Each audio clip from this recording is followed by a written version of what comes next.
കേരളത്തിൽ പിണറായി വിജയൻ സർക്കാരിനെതിരെയും BJPക്കെതിരെയും ആഞ്ഞടിച്ചുകൊണ്ട് രാഹുൽ ഗാന്ധി UDFന്റെ പ്രചാരണത്തിന് കൂടുതൽ കരുത്തേവുകയാണ്.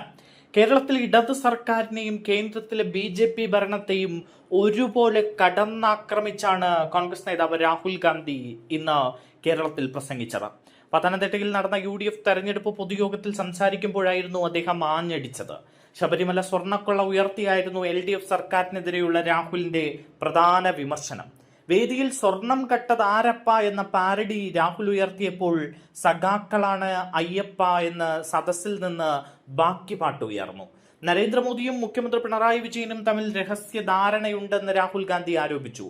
ഡൽഹിയിൽ BJPയെ വെല്ലുവിളിക്കാൻ കോൺഗ്രസിന് മാത്രമേ കഴിയൂ എന്ന് മോദിക്ക് നന്നായി അറിയാം. അതുകൊണ്ടാണ് കേരളത്തിൽ UDFനെ തടയാൻ അദ്ദേഹം ശ്രമിക്കുന്നത്.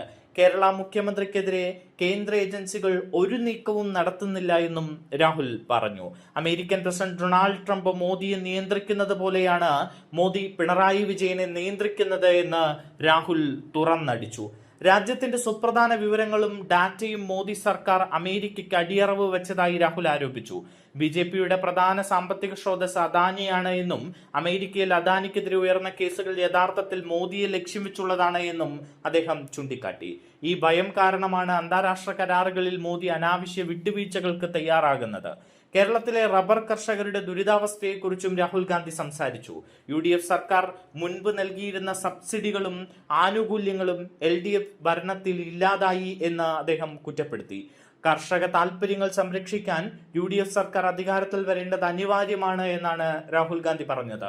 മറ്റ് സംസ്ഥാനങ്ങളിൽ ക്ഷേത്രങ്ങളെക്കുറിച്ച് വാതോരാതെ സംസാരിക്കുന്ന മോദി കേരളത്തിലെത്തിയപ്പോൾ ശബരിമലയെക്കുറിച്ചും വിശ്വാസികളെക്കുറിച്ചും മിണ്ടാൻ തയ്യാറായില്ല എന്നും രാഹുൽ പരിഹസിച്ചു. സ്ത്രീകളാണ് ഈ സംസ്ഥാനത്തിന്റെ നട്ടെല്ല് എന്ന് വിശേഷിപ്പിച്ച രാഹുൽ ഗാന്ധി UDF മുന്നോട്ട് വെക്കുന്ന ഗ്യാരണ്ടികൾ വീണ്ടും പരാമർശിച്ചു. എന്തായാലും കഴിഞ്ഞ ദിവസം കേരളത്തിൽ മോദി വന്ന് വലിയ രീതിയിലുള്ള വിമർശനങ്ങൾ കോൺഗ്രസിനെതിരെയും LDFനെതിരെയും ഉന്നയിച്ചിരുന്നു. എന്നാൽ ഇന്ന് ലോക്സഭാ പ്രതിപക്ഷ നേതാവ് കേരളത്തിലെത്തി LDFനെയും ഒപ്പം BJPയെയും കടന്നാക്രമിക്കുകയാണ് ചെയ്യുന്നത്. ഒപ്പം UDF ശബരിമല സ്വർണ്ണക്കൊള്ള വലിയ പ്രചാരണ വിഷയമായി മുന്നോട്ട് വെക്കുകയും ചെയ്യുന്നു. BJP ഈ വിഷയം വലിയ കാര്യത്തോടെ ഏറ്റെടുക്കാത്തത് UDFന് അനുകൂലമാകുന്നുണ്ട്. BJPയും LDFും തമ്മിലുള്ള ഒരു ഡീലിന്റെ ഭാഗമാണ് ഇത് എന്ന് UDF ആവർത്തിക്കുകയും ചെയ്യുന്നു. രാഹുൽ ഗാന്ധി അടക്കമുള്ള ദേശീയ നേതാക്കൾ ഇത്തരം വിഷയം കൈകാര്യം ചെയ്യുന്നത് LDFന് വലിയ തലവേദനയായി മാറിയിരിക്കുകയാണ് ഇപ്പോൾ.